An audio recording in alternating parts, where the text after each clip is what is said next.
لك يا مكة، انا لميت هديه كتير قوي عشان اخد بيها كتير انا وصحابي. ايه رايكم بقى يا احمد انت ومكه لما استثمر لكم العيديه بتاعتكم مع العيديه بتاعتي؟ ازاي بقى وحياتك انتي؟ استثمار عادي يعني انا هحط لك الفلوس بتاعتك والفلوس بتاعتك انت هتديها لي مع الفلوس بتاعتي اللي انا هحطها في المشروع، والمشروع ده بعد يومين هيدينا 10 اضعاف الفلوس. ايه رايكم، وافقتوا ولا لا؟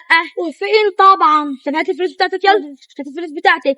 انا دلوقتي ماشيه بقى عشان اروح استثمرها لكم. سلام.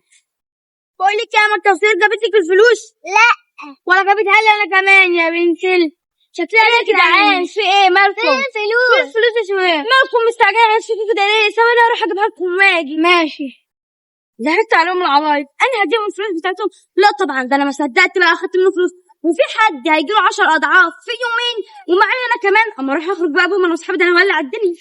بقول لك يا بنت يا مكة، البنت دي اخرت كده اللي شكلها ضحكت علينا. والله فعلا هو ده اللي انا كنت حاساه. يا بنت الحرامية يا سوير، ده انا لما اشوفك هنعلم عليكي. ايوه.